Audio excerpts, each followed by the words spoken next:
Muy buenas tardes, señoras y señores. Bienvenidos al atardecer de este miércoles, día 4 de junio de 2025. Empezaré por confesarles que no entiendo muy bien qué es lo que ha pasado esta mañana y por lo tanto me va a costar un poquito darles claves que nos permitan entenderlo.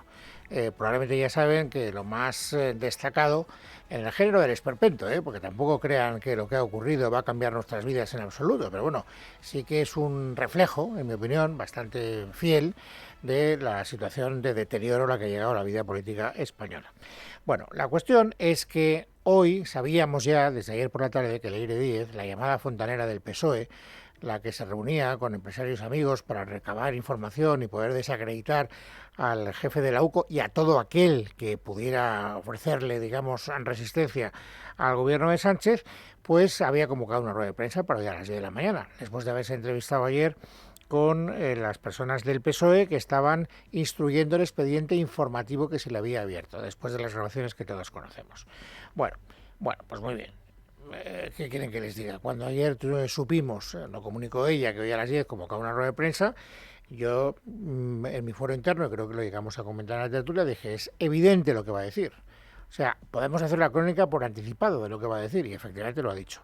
Hasta ahí no hay ninguna novedad. Esta noticia de verdad que no hubiera sido muy destacada y probablemente no estaríamos hablando con tanto énfasis en otro contexto. Pero ha ocurrido algo que ha convertido la escena en algo esperpéntico. Y es que durante la comparecencia de Leire Díez ha irrumpido de manera inopinada el señor Aldama, Víctor de Aldama, el hombre que está poniendo en tantos apuros al gobierno de Pedro Sánchez. Muy enfadado. Ahora verán, escucharán, porque estamos en la radio, más o menos lo que ha ocurrido. ¿Por qué ha irrumpido Aldama? Es algo que no termino de saber. De verdad que no lo sé. O sea, ¿por qué está tan enfadado Aldama por la rueda de prensa de Leire Díez? Es algo que tampoco termino de saber. Y por qué se ha montado después la que se ha montado es algo que, les digo, humildemente no termino de entender del todo. Las cosas como son. Pero como a mí, que soy un humilde periodista, me pagan por ver, oír y contar, déjenme que les cuente de la manera más clara, más concisa y más cronológica posible lo que ha ocurrido para que ustedes tengan todos los datos y puedan llegar a su propia conclusión. Rueda de prensa de Leire Díez en un hotel de Madrid, 10 de la mañana. ¿Qué dice? Lo que ya sabíamos que iba a decir, que ya no estaba conspirando contra nadie en las grabaciones que luego le pillaron y que se publicaron en distintos medios de comunicación, que ya estaba trabajando en un libro.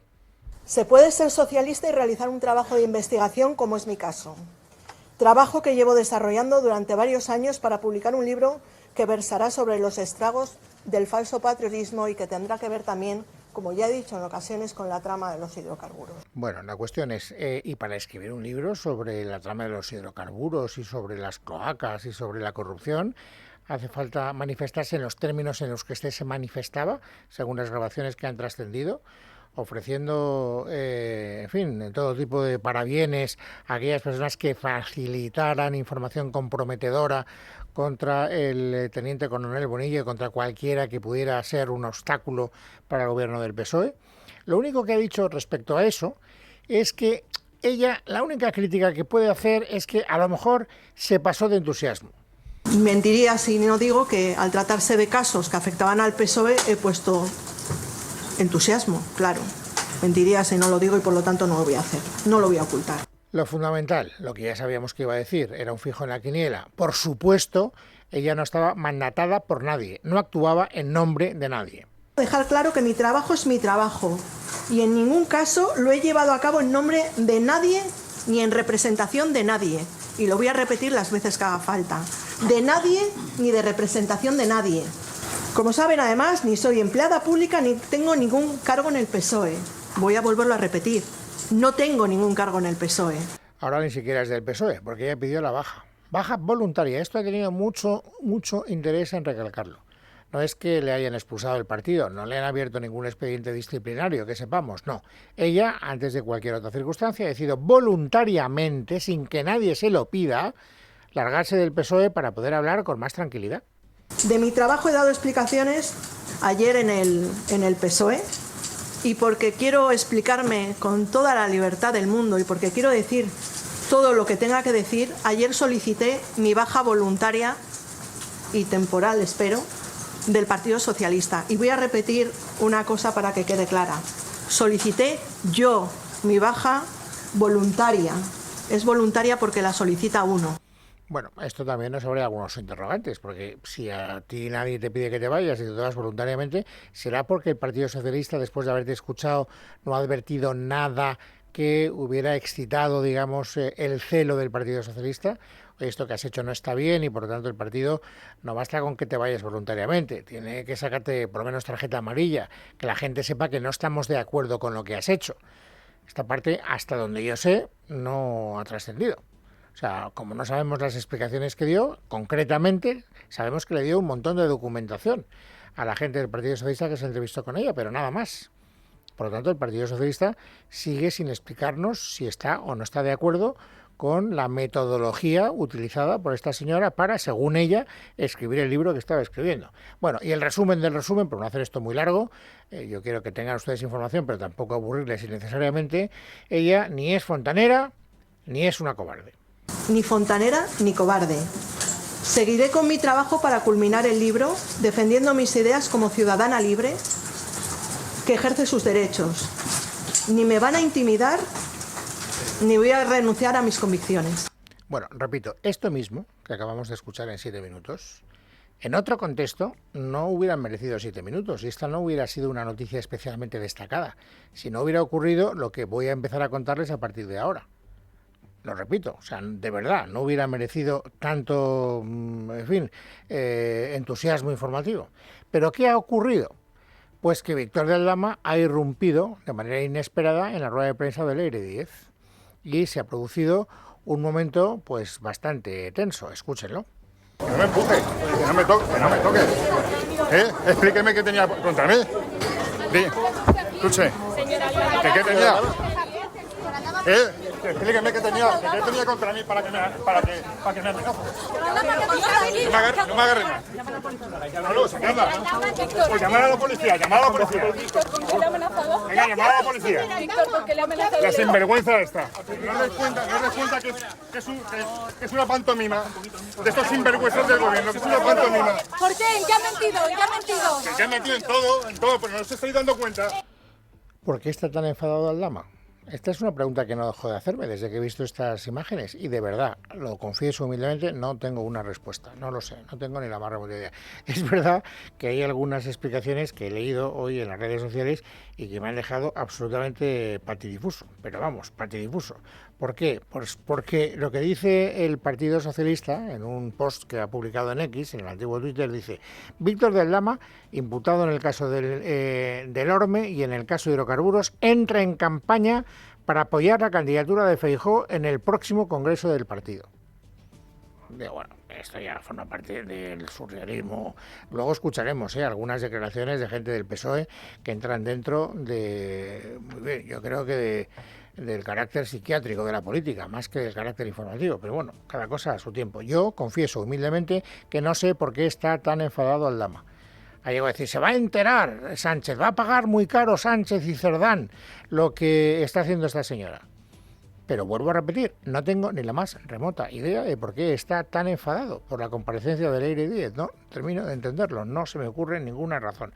Luego, cuando ha protagonizado este incidente que acabamos de resumir, él se ha paseado por varios medios de comunicación, por varios. Bueno, y Leire Díez también. Me parece que hasta ahora, mientras estamos hablando, está en 4, me han dicho. Bueno, pero nos interesa saber por qué Aldama ha querido irrumpir en la rueda de prensa de Leire Díez. Y en uno de los medios que ha estado, están varios, en Telecinco, Ana Rosa se lo ha preguntado. Y él ha respondido esto.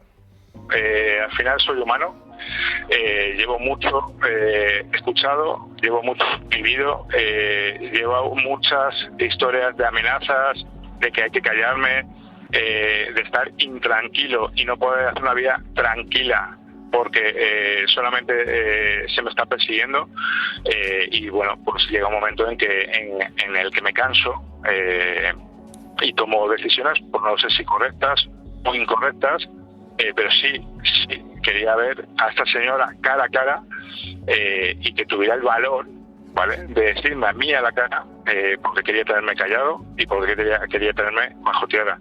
Entonces, bueno, pues no ha sido capaz de contestar. Insisto en que ahí estaba más sosegado Aldama, en los momentos más efervescentes, de más violencia temperamental. Han llegado a decir, como les he contado, se enterarán Sánchez, lo pagará caro el presidente del gobierno y también el señor Santos Cerdán, etcétera. Y ha habido momentos de empujones, de llamarse macarra, estaba el empresario Dolcet, han tenido un forcejeo. Ha sido de verdad bastante llamativo, una cosa absolutamente barriobajera, impropia de la política que se suele gastar en los países más civilizados. Bueno, el caso es que tan tenso ha sido todo que después, también en Telecinco, la propia Leire Díez ha anunciado que piensa denunciar al señor Aldama. Que voy a denunciar, por supuesto.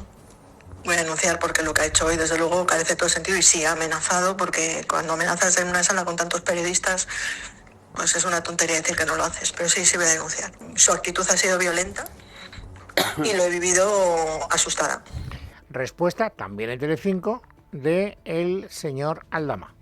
Perfecto. Me va a denunciar por intentar pegarme Dolcet, por intentar hablar con ella, por decir la verdad, por aparecer en una rueda de prensa pública. ¿Por qué me va a denunciar? Tampoco sabemos si estas denuncias luego van a llegar a buen puerto o no, porque mucha gente dice que va a denunciar y luego no denuncia. Y por tanto, pues, en fin, pero esto es lo que hay. El relato de los sonidos más destacados de este culebrón que les estoy contando, pues exige que ustedes tengan también conocimiento de este cruce de acusaciones. Te voy a denunciar y la respuesta del señor Aldama. Bien, y ahora entramos en el capítulo no menos esperpéntico. O sea, todo lo que ha ocurrido esta mañana a mí me parece esperpéntico. Pero lo que ha pasado después no me parece menos esperpéntico, porque entramos en el capítulo de las valoraciones y de las explicaciones políticas. Y la verdad, en serio, y lo digo con rectitud de intención, yo no sé si el que hace los argumentarios del Partido Socialista está en sus cabales, yo no sé si nos toma todos por idiotas, no tengo ni la más remota idea, pero las explicaciones que está dando el PSOE y el Gobierno entran dentro del insondable capítulo de la esquizofrenia, la paranoia, no tengo ni idea. No tengo ni idea. Escuchen la explicación que ha dado la portavoz del Partido Socialista, Esther Peña, después de haber visto lo que hemos visto. Esta mañana hemos visto cómo las cloacas dirigidas por el Partido Popular la pasada legislatura están muy nerviosas. De hecho, han enviado a un imputado por delitos gravísimos a reventar una rueda de prensa.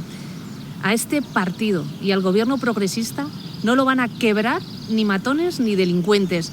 O sea, que es el Partido Popular el que ha mandado al Aldama que reviente la rueda de prensa de Leire Díez. Esto es lo que dice Esther Peña. Bueno, muy bien, esto es lo que dice. Es lo más suave que se ha dicho hoy, porque ahora van a escuchar ustedes al que se lleva la palma. Que se lleva la palma, y esto tampoco es una gran novedad, porque yo creo que ya está cómodo en ese papel, es Óscar López, el, con diferencia, ministro más lenguaraz y más imprudente del gobierno. También ha estado en varios medios de comunicación. Donde se ha empleado con más claridad, en mi modesta opinión, ha sido en Televisión Española. Entonces, él dice, lo primero que dice, vamos a escuchar 3 testimonios de Óscar López. El primero de ellos, oiga, todo esto que está ocurriendo está montado por los mismos que montaron la corrupción con el Partido Popular en la Operación Kitchen.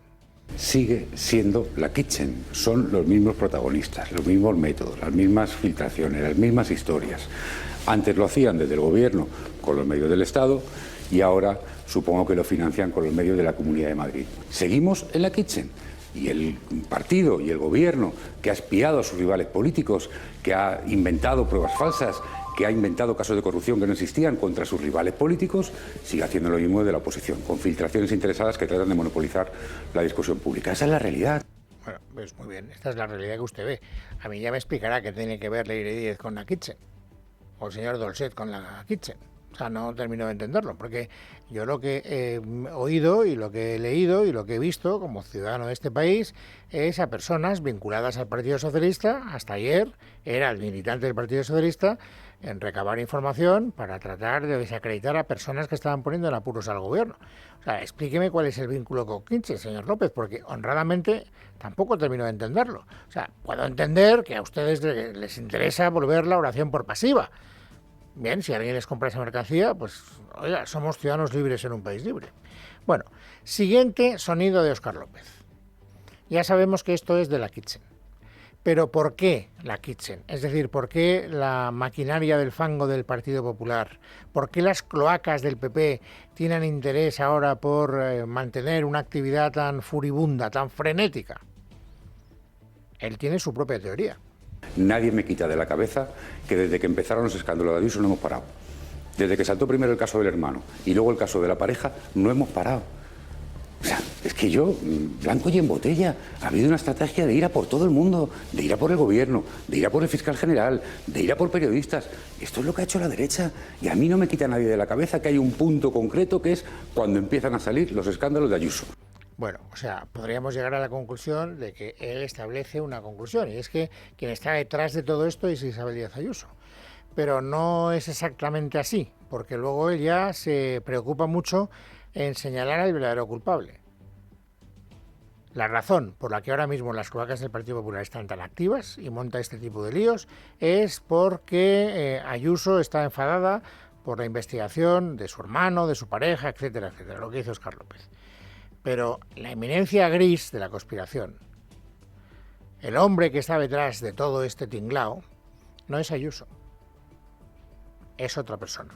Hay una responsabilidad directa, y yo acuso al señor Feijóo, le acuso directamente de que tiene una responsabilidad en este ruido ensordecedor, en esta estrategia de odio que se está instalando en las calles. Y ese ruido ensordecedor tiene responsables, no cae del cielo. El responsable es quien ha decidido que solo puede llegar a la Moncloa de esa forma, y no vale todo en política. Bueno, pues muy bien, esto es lo que dice el gobierno, y a mí me pagan por contarles lo que dice el gobierno también. Esto es lo que dice el gobierno, ustedes ya lo han oído y ustedes tienen naturalmente la capacidad para llegar a sus propias conclusiones. Hombre, hay algunas reacciones que ya no dentro del capítulo de los esperpénticos sí que me parecen más interesantes, porque estas sí que podrían, no sé, derivar en algunas cuestiones concretas que pudieran ayudarnos a todos a entender lo que está pasando. La más sorprendente, para mí, es la de Yolanda Díaz. ¿Por qué? Porque Yolanda Díaz es vicepresidenta del gobierno. Sumar forma parte del gobierno de coalición que tenemos en España. El señor presidente del gobierno está missing, desaparecido, no ha hecho una sola comparecencia desde el apagón. Conviene no perderlo de vista. Están pidiendo que dé explicaciones, que alguien tiene que dar la cara para que nos cuente todo esto que estamos leyendo en los medios de comunicación.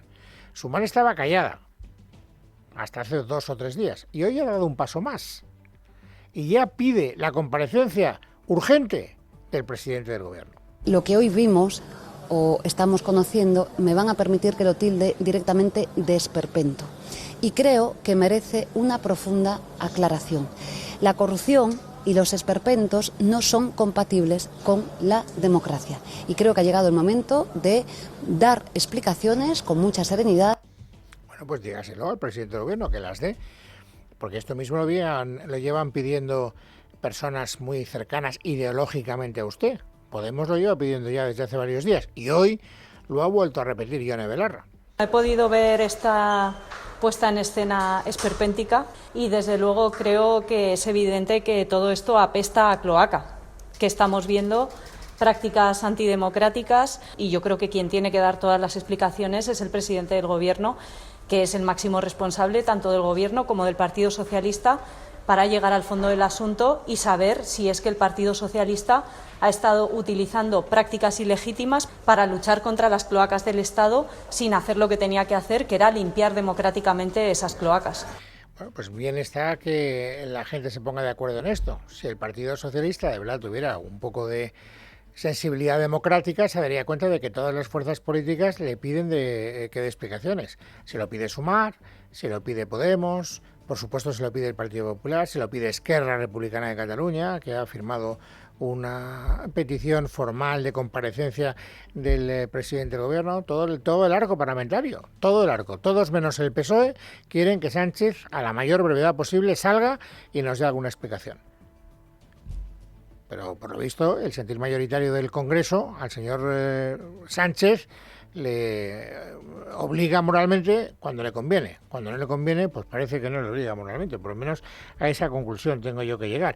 Y luego están muy asustados en los pocos lugares donde todavía el Partido Socialista gobierna. Territorios que se pueden perder, dice Emiliano García Paje, como el señor Sánchez no convoque cuanto antes elecciones. Deseando que las generales no afecten a las municipales y autonómicas, y si eso significa que el veredicto de los españoles sobre la política nacional sea anterior, yo creo que la inmensa mayoría lo preferiría. Bueno, y como estamos en el capítulo de las reacciones a lo que ha ocurrido esta mañana, no puedo dejar de contarles también que ha reaccionado el jefe de la oposición, el presidente del Partido Popular, Alberto Núñez Feijóo. Todos los días habla, hoy con más motivo. Él tiene su especial visión de lo que ha ocurrido, de lo que hemos visto esta mañana. Lo que ha pasado esta mañana en Madrid no es ni siquiera un circo, por más que lo parezca. No hay que tomárselo a broma. Lo de hoy es una señal más de que el Partido Socialista está en caída libre. Un PSOE atrapado en sus propias mentiras, en sus propias trampas y en su sistema absolutamente corrompido. Bien, cada día tiene un motivo para, digamos, renovar este discurso de hemos llegado a un límite intolerable, nunca habíamos visto las cosas que estamos viendo, etcétera, etcétera, etcétera. Y hoy también ha vuelto a repetir algo parecido. Hemos cruzado ya unos límites que, en fin, el Partido Popular no quiere para nada dar por buenos. El Partido Socialista ha cruzado todos los límites de la indecencia política y de la inmoralidad. Y yo os digo una cosa, ningún Tezanos, ningún García Ortiz, ningún Conde Pumpido, ni ninguna Leire nos va a convencer de que una mentira es verdad, de que un incumplimiento es tener palabra, de que las cesiones son principios y que los privilegios son justos. De esto no nos van a convencer nunca. Es miércoles, es día 4 de junio de 2025. Vamos, amigos, ahora a completar el paisaje informativo sobresaliente del día. Ángeles Hernández, bienvenida, buenas tardes. Buenas tardes, Luis. Se ha conocido una nueva revelación. Los responsables de la llamada cloaca también pusieron en el punto de mira al magistrado del Tribunal Supremo, Manuel Marchena, convirtiéndolo en uno de sus objetivos tras la imputación del fiscal general del Estado, Álvaro García Ortiz, por presunta revelación de secretos. Esta imputación por parte del Alto Tribunal se produjo en octubre a raíz de la filtración relacionada con la pareja de la presidenta madrileña Isabel Díaz Ayuso. Tras ese hecho, el entorno socialista dirigió sus esfuerzos contra quien fuera presidente de la Sala Penal del Supremo. Todos los detalles sobre este nuevo audio los aporta Miguel Ángel Pérez. Buenas tardes. Libertad Digital publica en exclusiva un nuevo audio del abogado Luis José Sáenz de Tejada, enviado a Leire Díez y a Javier Pérez Dolcet, en el que les insta a actuar inmediatamente contra la Sala Penal del Tribunal Supremo y contra su entonces presidente, el magistrado Manuel Marchena. Todo ello tras la imputación del fiscal general del Estado, Álvaro García Ortiz, en el Alto Tribunal por la filtración contra el novio de la presidenta madrileña Isabel Díaz Ayuso. Escuchamos la grabación. Buenos días. Acabo de ver... Es que no veo las noticias, pero me lo han pasado, que han imputado al fiscal general del Estado, creo, ¿no? Creo que si está Marchena y toda esta gente por medio, hay que actuar inmediatamente. Inmediatamente, teníamos que haberlo hecho antes. Pero bueno, aún así, creo que hay que actuar y poner de manifiesto todo lo que hemos hablado de una manera concreta y ordenada. Por lo menos para que esa sala pues se vea la parcialidad de la sala y lo que está persiguiendo. Cualquier cosa, pues ya eso, pero creo que habría que hacerlo ya y poner esa información encima de la mesa. Tal y como desveló Libertad Digital, el ex juez y actual letrado Luis José Sáenz de Tejada conspiró en la cloaca del PSOE con la mano derecha del secretario de Organización Socialista Santos Cerdán, Leire Díez, y con el empresario Pérez Dolcet para apartar a la titular del Juzgado de Instrucción número 3 de Badajoz, Beatriz Viedma, y dinamitar el caso contra el hermano del presidente del gobierno Pedro Sánchez, David Sánchez. Y el presidente de la Generalitat de Cataluña, Salvador Illa, le ha pedido al líder del PP catalán, Alejandro Fernández, que trate de persuadir al presidente nacional de su partido, Alberto Núñez Feijóo, para que deje de poner trabas al reconocimiento del catalán como lengua oficial en las instituciones de la Unión Europea. Durante la sesión de control en el Parlamento, Illa ha aprovechado una de sus intervenciones para solicitar la colaboración de Alejandro Fernández en este asunto. Aprovecho para pedirle a usted una colaboración. Le pido que haga 2 llamadas telefónicas, una al señor Feijóo y otra a la señora Montserrat, para pedirles que en bien de Cataluña, y sé que usted está de acuerdo en eso, defiendan que el catalán sea oficial en Europa y dejen de obstaculizarlo. Por otra parte, el presidente del Gobierno, Pedro Sánchez, quiere centrar la conferencia de presidentes en la vivienda y plantea a las comunidades un acuerdo que triplique la inversión pública. En el mismo contexto, el ministro Ángel Víctor Torres ha mostrado indignación frente a las quejas de los representantes del PP sobre el reglamento de dicha conferencia, que asegura que es el mismo que cuando gobernaba el Partido Popular. Yo escucho hoy al Partido Popular quejarse del reglamento en el que, por ejemplo, se dice que puede haber acuerdos si lo toman la unanimidad de los presidentes autonómicos más el presidente del Gobierno de España, puede haber recomendaciones si así lo deciden el 2/3 de los presidentes autonómicos y también, lógicamente, el presidente del Gobierno de España, que lo critiquen ahora cuando resulta que así se aprobó con el voto unánime de todos los presidentes autonómicos, incluido el señor Feijóo, que era presidente de la Comunidad de Galicia. Él también votó a favor de ese reglamento, como lo voté yo como presidente autonómico, como lo votó el Gobierno de España. Y el alcalde de la ciudad de Madrid, José Luis Martínez Almeida, también ha cargado contra el jefe del Ejecutivo por la falta de respuesta sobre el apagón y ha insistido en la poca atención hacia los medios. Que nos tomen el pelo como nos lo están tomando, ni los españoles nos merecemos que haya un presidente del Gobierno que desde el 29 de abril no hace una sola declaración a medios de comunicación con preguntas. Desde el 29 de abril, es decir, desde el día del apagón, el presidente del Gobierno, con todo lo que ha pasado en estas 5 semanas, ha sido incapaz de dar la cara delante de todos los españoles y de hablarle a los españoles y de responder a las preguntas de los medios de comunicación. Y esto no nos lo merecemos. No nos merecemos no saber qué pasó con el apagón. No nos merecemos no saber qué es lo que hay de verdad, que lo sabemos, detrás de lo de Eire. No nos merecemos un presidente del Gobierno que no se somete a las preguntas de los medios de comunicación desde hace 5 semanas, desde el 29 de abril. Es toda una vergüenza. En materia económica, el CEO del Sabadell, César González Bueno, ha expresado cómo les ha afectado la OPA y ha afirmado que desde que empezó a hablarse de la OPA del BBVA, han notado que los clientes se han volcado con el banco. Y estamos alcanzando, según todas las métricas, niveles de concentración elevados. Veníamos de niveles de concentración insuficientes, pero toda la desaparición de las cajas, luego la fusión Bankia-Caixa por otros motivos, la desaparición del Popular por otros motivos. Y esto es especialmente relevante en el mundo de las pymes. El mundo de las pymes necesita múltiples bancos y no son las pymes más pequeñas, son las medianas. Todo ello mientras conocemos que la Audiencia Nacional ha rechazado el recurso que pedía suspender de manera cautelarísima el uso por parte del Gobierno de la consulta pública sobre la OPA de BBVA al Banco Sabadell, una vez que Economía elevó la operación al Consejo de Ministros y este tiene que pronunciarse sobre ella. Más cosas, la pobreza se reduce en España a mínimos de una década, pero la mejora no llega a las personas en situación más extrema. En España hay 12,5 millones de personas en riesgo de pobreza y exclusión social, la cifra más baja desde 2014. Leticia Vaquero. Hay que remontarse al año 2018, cuando la alemana Delivery Hero entró en el capital de la española Glovo y, según fuentes de la investigación, en ese momento comenzó el problema. Los miembros del Consejo de Administración discutían sobre la estrategia de Glovo, los precios, los trabajadores, algo que es ilegal porque eran competidores, y no fue hasta el año 2019 cuando llegaron a un acuerdo de cooperación que les llevó a prácticas anticompetitivas, repartiéndose el mercado. De ahí la multa anunciada por la vicepresidenta y consejera de Competencia, Teresa Rivera.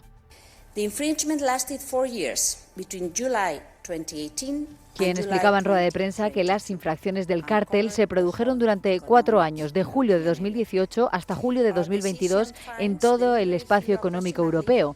Por eso han impuesto multas de 223 millones de euros a Delivery Hero y de casi 106 millones a Glovo. Ambas compañías han sido investigadas por la Unión y ambas han admitido infracciones y su irresponsabilidad, ha dicho. Bruselas, en su comunicado, advierte de que la propiedad horizontal cruzada entre competidores puede plantear riesgos antimonopolio y debe tratarse con cuidado. Además, da por probado acuerdos no poach, que en competencia se conocen como pactos entre compañías para no contratar a los empleados de la otra empresa en un momento de crecimiento del negocio. En este caso no eran los repartidores, sino los empleados de desarrollo de negocio. Es la primera vez que la Comisión Europea adopta una decisión de competencia respecto al mercado laboral. Por su parte, Delivery Hero ha reiterado su compromiso de cumplimiento normativo, operando de una forma responsable. Por último, fuera de nuestras fronteras, el líder ucraniano Volodymyr Zelensky ha optado por reformar su cúpula militar tras el ataque propiciado hacia Rusia. En casa de Herrero, Es Radio.